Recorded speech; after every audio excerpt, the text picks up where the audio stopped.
Hola a todos y todas y bienvenidas a la entrevista del cuarto módulo de nuestro curso abierto Biopolítica y Pandemia. Hoy está con nosotros Sergio Rojas. Sergio es filósofo, profesor titular de la Facultad de Artes de la Universidad de Chile. Es también profesor de la Facultad de Filosofía y Humanidades. Ha sido profesor invitado a la Universidad de París 8, Francia, Texas A&M University de Estados Unidos, Universidad de Valladolid, España. Ha dictado conferencias en varias universidades de Europa, Estados Unidos y Latinoamérica. Y entre sus libros más recientes se destacan La escritura neobarroca, El arte agotado, Catástrofe y trascendencia en la narrativa de Diamela Eltit, Escribir el mal, Literatura y violencia en América Latina, Tiempo sin desenlace, El patos del ocaso, y libro que está actualmente en preparación, Estética del malestar. Hola Sergio, ¿cómo estás? Hola Andrea, muy bien, gracias por la invitación. Gracias a ti por el tiempo que nos das y la posibilidad de conversar temas tan interesantes como los que vemos en los títulos de tus libros. Junto con agradecerte este espacio que nos estás entregando para sostener esta conversación, quisiéramos invitarte a hacer una reflexión un poco más abarcadora, un poco más de cierre, a partir de los distintos contenidos que hemos ido repasando en el curso, pero también incluir, por supuesto, aquellas temáticas correspondientes al módulo 4, que es al que pertenece esta entrevista. Entonces, bueno, como tú sabes, el punto de partida de este curso fue la vivencia de una pandemia que amenazaba no solamente nuestras vidas biológicas, ¿no?, sino también la manera en que vivimos, en que nos estábamos relacionando, cómo circulábamos en los espacios, cómo diseñábamos la economía y un larguísimo etcétera respecto de cómo nos impactó la llegada de esta pandemia, ¿no? Esta pandemia fue el punto de entrada, el punto de partida a partir del cual el curso nos permitió evidenciar que lo que la pandemia develaba en realidad era más bien la existencia subterránea, si quisiéramos llamarlo así, de toda una forma de organización social que tenía como centro, como perspectiva, el gobierno de los cuerpos, entendidos como conjuntos de individuos, ¿no? Con esta evidencia adquirimos las herramientas para reflexionar sobre una serie de cuestiones, entre ellas, por dar solo algunos ejemplos, cómo la pandemia no nos afectaba a todos y todas por igual, a todos los cuerpos por igual, precisamente porque se desencadenaba sobre estructuras de desigualdad que estaban preexistentes. Y cómo también, por ejemplo, el poder del neoliberalismo es exitoso en la medida en que funciona a la manera de un panóptico, ¿no?, que es lo que vimos en el módulo 1. Una figura arquitectónica que funciona como dispositivo de poder y que trabaja sobre una multiplicidad de individuos aislados unos de otros y obligados además a autodisciplinarse.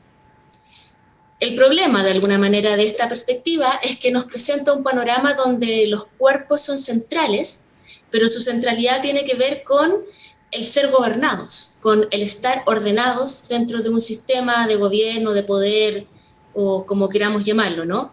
Y en ese sentido, el panorama de la rebelión frente al poder parece, si no imposible, al menos muy difícil de lograr cuando entramos en esta perspectiva del gobierno de los cuerpos. Pareciera que los cuerpos son gobernados, pero no tienen la posibilidad de rebelarse, ¿no? O eso es lo que nos han entregado los módulos hasta ahora. Entonces, en ese sentido, yo quisiera invitarte a reflexionar precisamente sobre la rebelión y la política en esta coyuntura social y el rol que podrían jugar en ello los cuerpos. La pregunta es, ¿qué rol juega la puesta en escena de los cuerpos en el espacio público como factor de desestabilización del poder?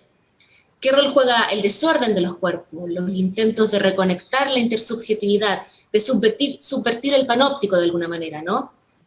Me refiero particularmente al rol de la performance y de la protesta como activadores o reactivadores de la lucha política o social. Estoy pensando, por ejemplo, en la marcha de 1 millón de personas del 25 de octubre de 2019, los saqueos a comercios, el desafío a las restricciones sanitarias en torno al COVID para reunirse en Plaza Dignidad, sea para protestar, para celebrar el triunfo del apruebo y otro largo etcétera, ¿no? ¿Qué rol juegan los cuerpos cuando los situamos en lugares y en formas que desordenan la perspectiva del gobierno de los cuerpos? ¿tienen algún rol y algún sentido en la posibilidad de reactivar las luchas políticas, en la posibilidad de reactivar los posicionamientos políticos, las ideologizaciones quizás? ¿O en realidad la perspectiva es más bien deprimente y no ocurre así? ¿Qué reflexión tienes en torno a estas cuestiones? Sí, bueno, lo que planteas, Andrea, es un problema, creo que toca directamente al corazón de lo que estamos viviendo a nivel mundial, pero especialmente en nuestro país. Es un problema complejo, pero complejo significa en este caso que hay varios elementos que están internamente relacionados, ¿no? Yo tomaría, uno puede entrar por distintas vías, yo tomaría como pista, digamos, como clave de ingreso, justamente lo que tú señalabas, ¿no es cierto?, esta figura del panóptico, que, bueno, particularmente en el pensamiento de Foucault, implica o nos remite a dos momentos, ¿no? Hay un momento que es lo que Foucault llama la sociedad disciplinaria. Esto, muchas veces es muy interesante, ¿no es cierto?, cómo los conceptos de las bibliografías saltan a la calle, ¿no? Esos conceptos hoy día están aconteciendo, ¿no?, en nuestra realidad.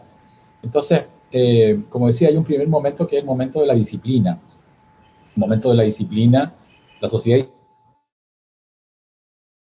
donde las subjetividades son disciplinadas espacialmente, ¿no? Hay una situación de represión, ¿no?, de represión y castigo que se ejerce sobre los sujetos exteriormente, ¿no?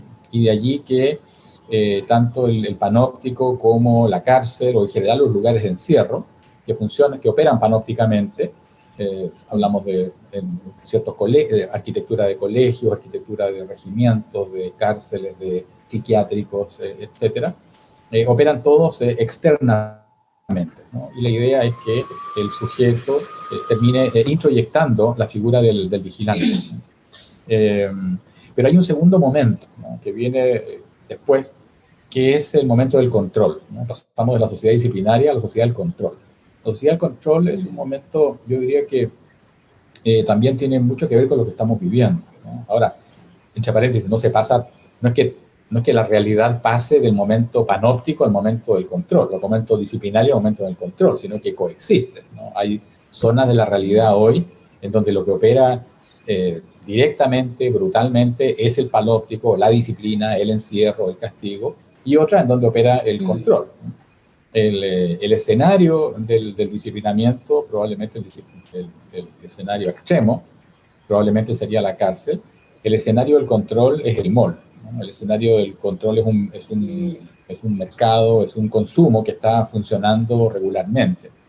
Entonces, ¿qué es lo que sucede? Que en el momento del control, ¿no?, el malestar, el descontento, la insatisfacción son incorporados, ¿no? Ya no generan conductas que deben ser reprimidas, sino que generan conductas que deben ser incorporadas al, entre comillas, sistema, por utilizar un lenguaje coloquial de los años 70, ¿no?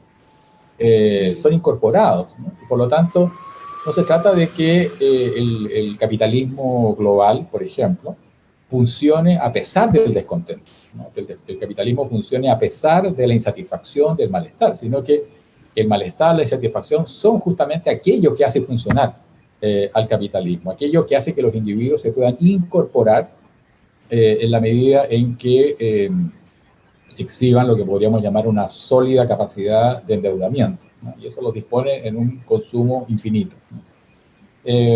Ese sería el momento del control.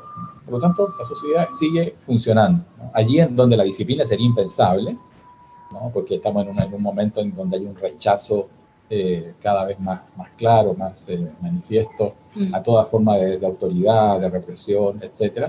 Entonces, eso no se sostendría, ¿no? Hoy día lo que se sostiene más bien es esto. Entonces, ¿qué es lo que sucede cuando los cuerpos se manifiestan, cuando los cuerpos emergen en la calle, ¿no?, emergen en el espacio público? El espacio público concreto, porque también está ese otro espacio público hoy día, ¿no es cierto?, que son las redes digitales. Pero si hablamos de la calle, ¿no es cierto?, concretamente, yo diría que una cosa es que estaba en el problema que tú planteas, que tú propones está la efectividad, ¿no es cierto? La efectividad política, ¿no?, que puede tener esa presencia, ¿no? Pero yo diría que ese es un tema, ¿no? Pero antes de eso, emergen desde algún lugar. Hay algo que está siendo desbordado. Hay algo que en determinado momento no pudo canalizar el descontento, traducirlo políticamente, etc. Y entonces eso es lo que colapsa. Podríamos decir que eso tiene que ver en buena medida con la política, ¿no?, o con una cierta manera de funcionar la política instituida. Entonces, yo lo sintetizaría esta primera cuestión en ese punto, ¿cierto? Los cuerpos emergen allí en el espacio público, en la calle, desbordando la política. Hay una política que, podríamos decir hoy, tal vez lo retomemos luego, tiene que ver con la democracia liberal. Eso es lo que en determinado momento colapsa, ¿no es cierto?, y emergen los cuerpos en la calle. Ahora, ¿implican esta emergencia, este protagonismo de los cuerpos una operación política, una recuperación de lo político? Yo diría que en lo inmediato, ¿no?, sobre todo si pensamos en esa escena, en esa imagen, ¿no?, impresionante, ¿no?, 1.200.000 personas en la calle. Yo diría que lo que allí ha ocurrido es un colapso de la política. El país venía desarrollando un proceso que yo denomino de progresiva despolitización y también desdemocratización, en la medida en que la política se había transformado en una administración, ¿no?, en una administración en donde los ciudadanos tenían la posibilidad de participar a través del voto, ¿no? O sea, la política se había transformado en un acto eleccionario. Y por eso que se producía esta figura tan insólita, ¿no es cierto?, tan extraña, de que una persona pudiera declararse apolítico, ¿no?, pudiera decir que no le interesaba la política, o que había estado toda su vida en la política y de pronto se desilusionaba, entonces se salía de la política. Entonces, la pregunta es, ¿qué es la política?, ¿no?, que uno se puede salir de ella. No es la política un elemento esencial de la existencia, por lo menos de la existencia social, y de pronto se transforma en algo así como el fútbol, digamos, donde a una persona le puede gustar o no gustar y no informarse nunca más, ¿no? Entonces, ¿cómo es eso? Bueno, tiene que ver con una determinada concepción de la política, que se transformó, como decía, en un acto eleccionario en donde las personas participaban intermitentemente, ¿no? Eso es lo que yo entiendo como una despolitización de la sociedad, y al mismo tiempo una desdemocratización, en el sentido de que el conflicto, que es algo esencial a lo social, al hecho social, el conflicto, también fue perdiendo protagonismo. La necesidad de confrontar formas distintas, ¿no es cierto?, de ver las cosas, de ver la sociedad, el orden, el Estado, la historia.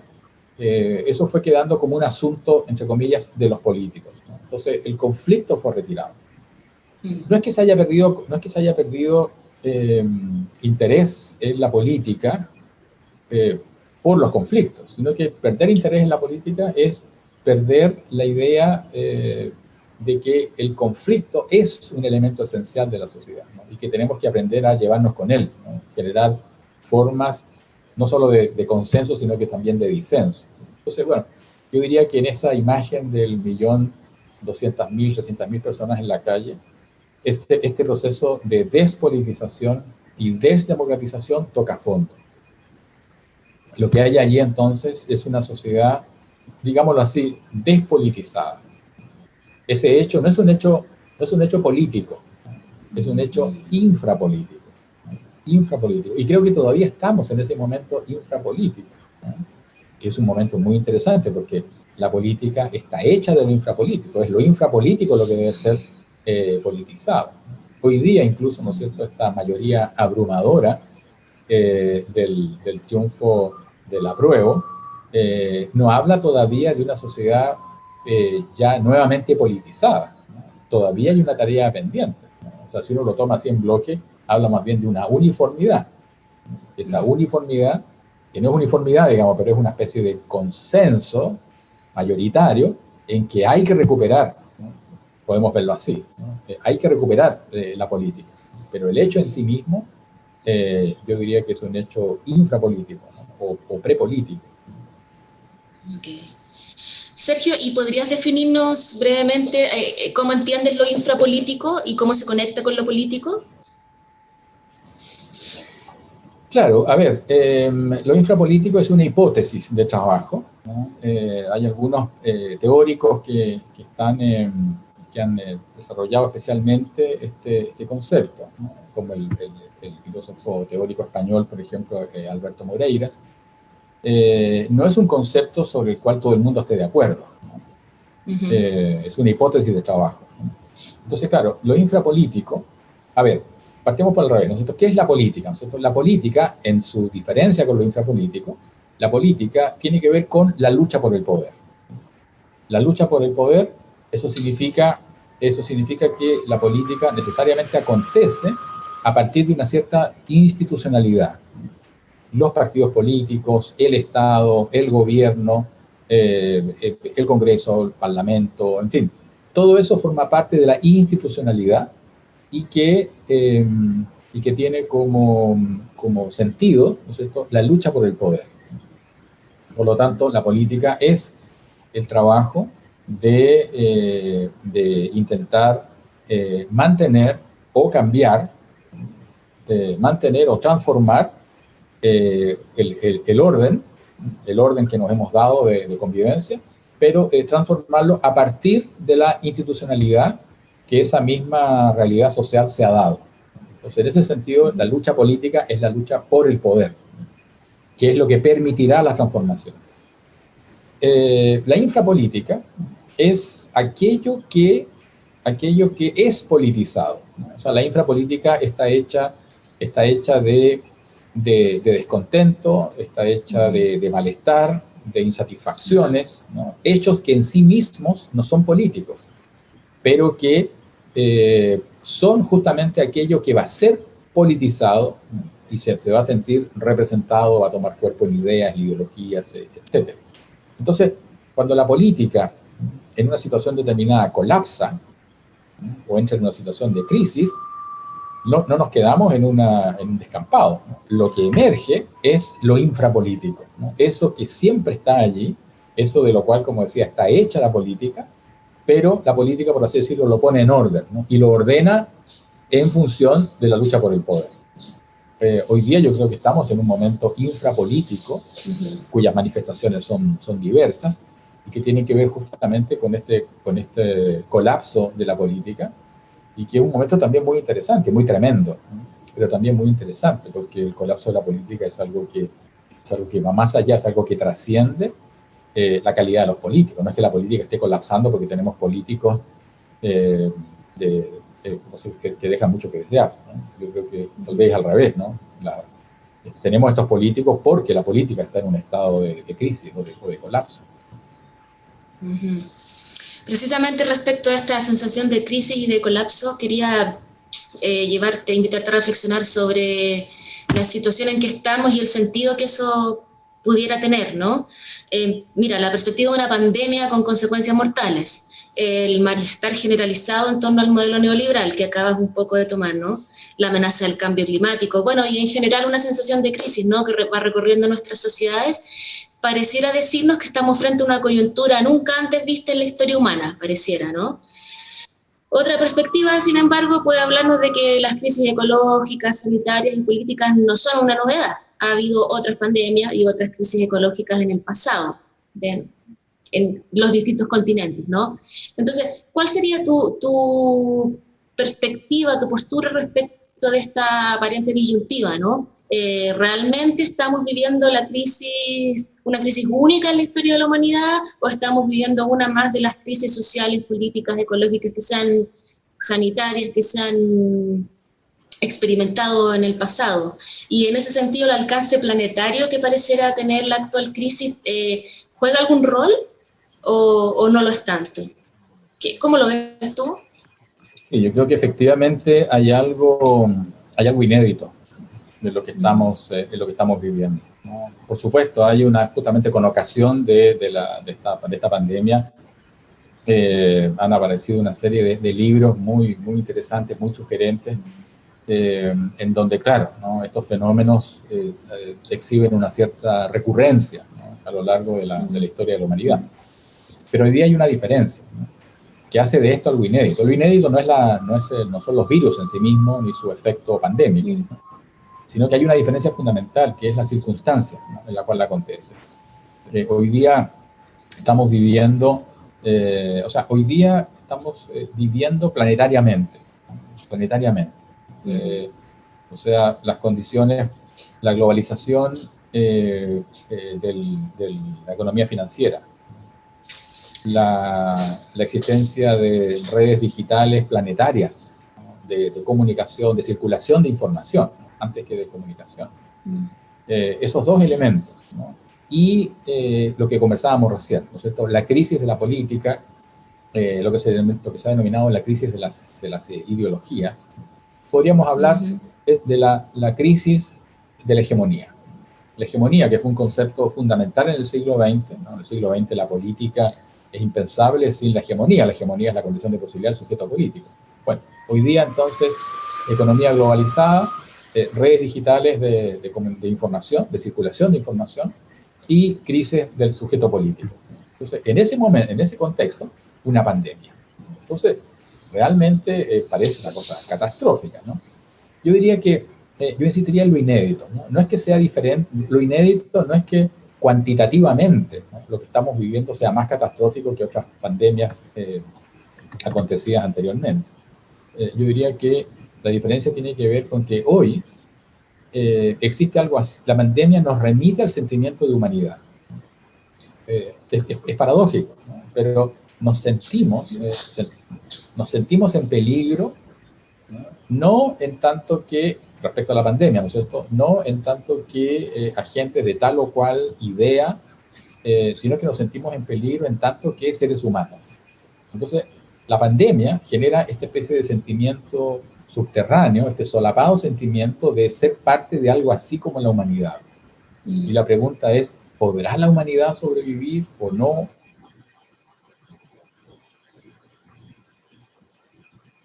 De que hay que aprender algo de la pandemia. De que la idea de que la pandemia es algo de una catástrofe, digamos, una catástrofe de tal magnitud que algún sentido debe tener. Y el punto es que no tiene ningún sentido. La catástrofe no trae ninguna revelación, no trae es imposible aprender, tener una enseñanza, ¿no?, de la pandemia. Lo que sí se puede aprender es que existimos en un universo que no ha pensado en nosotros. La especie humana no es un objetivo del universo. Y eso no sería una reflexión nihilista, sino todo lo contrario. Ese es un punto yo creo que es muy importante. Y lo otro es, el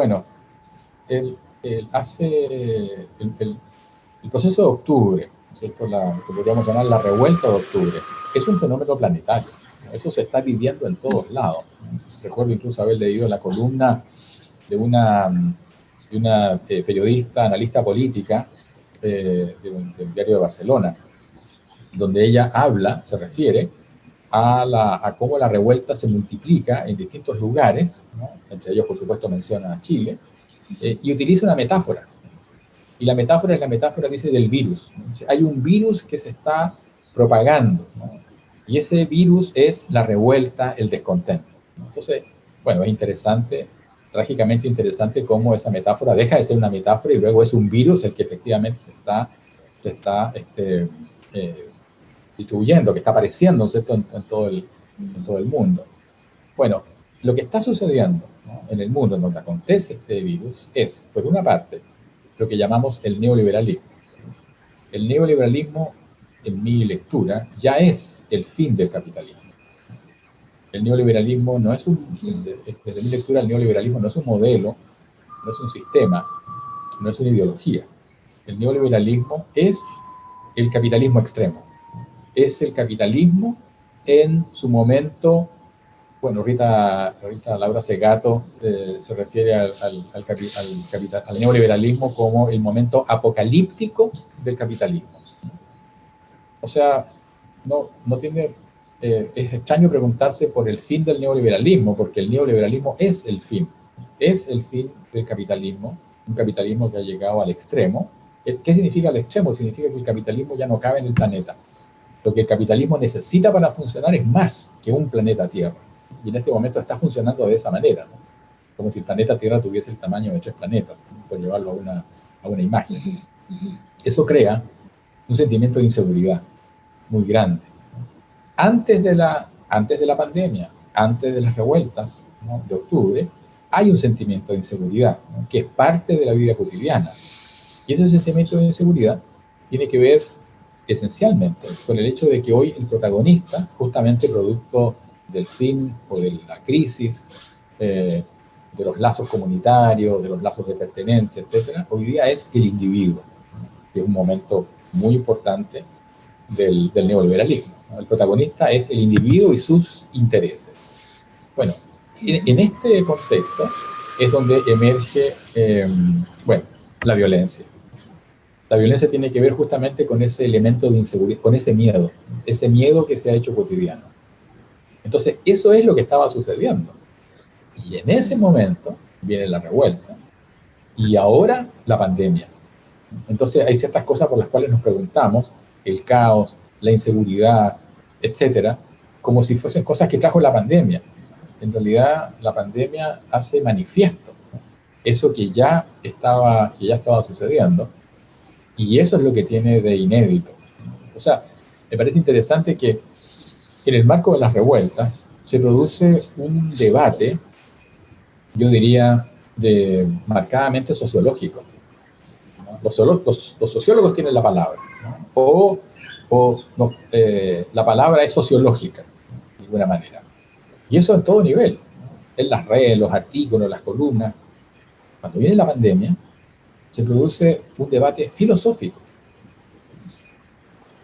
también a nivel planetario. De pronto emergen los filósofos. Uno podría decir, bueno, pero los filósofos, todos estos tenían un discurso político, ¿por qué no aparecieron antes? Aparecen con ocasión de la pandemia. Eso es algo que, bueno, es como para seguirlo pensando, pero también me parece muy, muy interesante.